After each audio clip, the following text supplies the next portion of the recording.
wabarakatuh. Kami dari kelompok 2 mata kuliah epidemiologi. Sebelumnya izin perkenalkan, nama saya Silviani Nur Fadilah. Saya Aufa Gisela Cindy. Saya Gina Nurtika Jahro. Saya Imas Jubaidah dan teman saya Deriska Wijayanti. Kami di sini akan mempresentasikan bagaimana sejarah dari epidemiologi.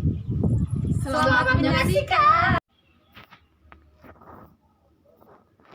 Jadi, epidemiologi berasal dari bahasa Yunani, yaitu epi artinya pada, demos artinya penduduk atau rakyat, dan logos artinya ilmu. Jadi, epidemiologi adalah ilmu yang mempelajari hal-hal yang terjadi pada populasi atau penduduk atau rakyat. Sejarah dari epidemiologi yang pertama ada pada tahun 1883. Epidemiologi adalah salah satu gambaran kejadian penyebaran dari jenis-jenis penyakit pada manusia pada saat tertentu di bumi dan kaitannya dengan kondisi eksternal. Selanjutnya ada Woodhampton Frost pada tahun 1972. Dia adalah guru besar epidemiologi di School of Hygiene Universitas Johns Hopkins.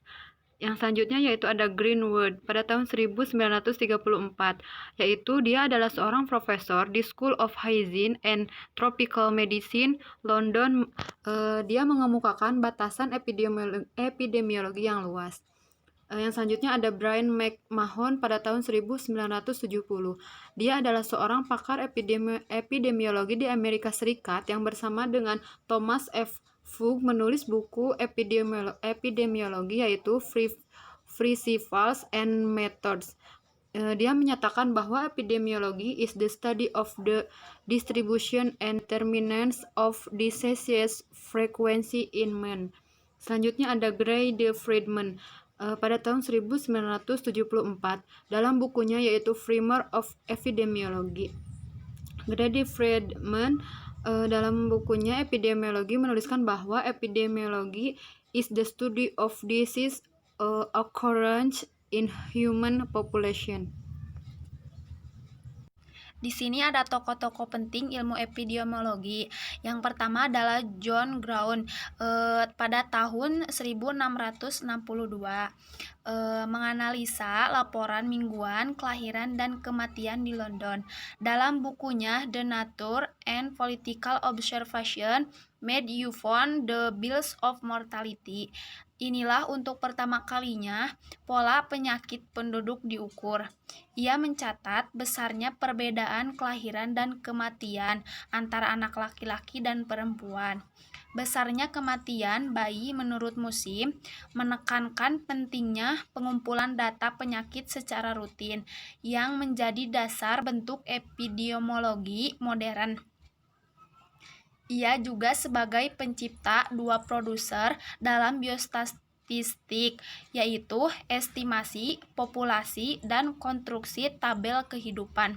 John Brown merupakan orang yang pertama melakukan kuantifikasi atas kejadian kematian dan kesakitan.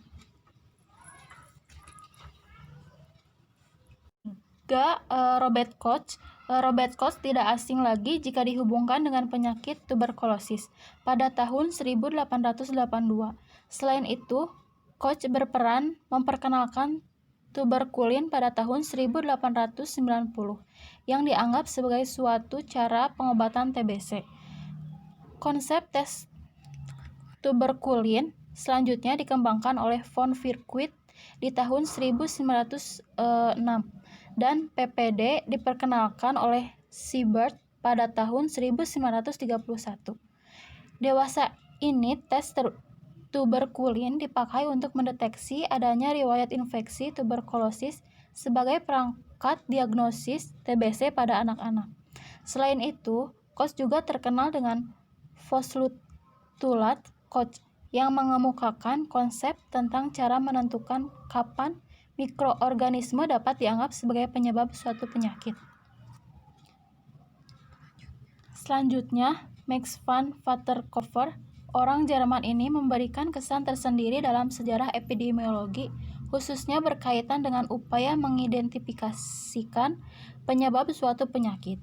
Untuk membuktikan jalan pikirannya, dia tidak segan-segan memakai dirinya sebagai kelinci percobaan, dan konon beberapa muridnya bersedia juga menuruti caranya. Dia menelan 100 cm kubik Vibrio untuk menentang teori yang sedang berkembang saat itu yang menyatakan Vibrio adalah penyebab kolera. Dia ingin membuktikan bahwa Vibrio bukanlah penyebab kolera. Dia minum segelas air berisi baksil kolera, dan ternyata memang kebetulan dia tidak jatuh sakit. Salah satu kemungkinannya karena dosis yang diminumnya terlalu kecil, mengingat dibutuhkan jumlah Vibrio yang banyak untuk selamat dari keasaman lambung. Selanjutnya, William Fair pada tahun 1839 mengembangkan pengumpulan data rutin kematian dan penyebabnya. Merupakan orang pertama menganalisis statistik kematian untuk mengevaluasi masalah kesehatan. Selanjutnya di sini ada John Snow pada tahun 1854. Namanya sudah tidak asing dalam dunia kesmas atau kesehatan masyarakat dalam upaya yang sukses mengatasi kolera yang melanda di London. Yang perlu dicatat di sini bahwa John Snow dalam analisis masalah penyakit kolera mempergunakan pendekatan epidemiologi dengan menganalisis faktor tempat, orang, dan waktu. Dia dianggap the father of epidemiology. Selanjutnya di sini ada Preppy Calpot. Dia adalah seorang ahli bedah yang melakukan pendekatan epidemiologis dalam menganalisis meningginya kejadian kanker skrotum. Dia memikirkan bahwa tentu ada suatu faktor tertentu yang berkaitan dengan kejadian kanker skrotum di kalangan pembersih cerobong asap. Selanjutnya di sini ada James Lynn. Dia berhubungan dengan sejarah hubungan kekurangan vitamin C. Cerita penemuannya sederhana, di mana dia mengamati bahwa ada kelompok tertentu dari mereka yang dalam pelayanan dengan kapal yang mereka tumpangi dalam suatu pelayanan panjang yang mengalami scurvy.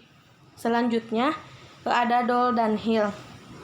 Keduanya adalah peneliti pertama yang mendesain penelitian yang melahirkan bukti adanya hubungan antara rokok dan kanker paru. Keduanya adalah pelopor penelitian di bidang epidemiologi klinik. Sekian presentasi dari kami, semoga bermanfaat. Wassalamualaikum warahmatullahi wabarakatuh.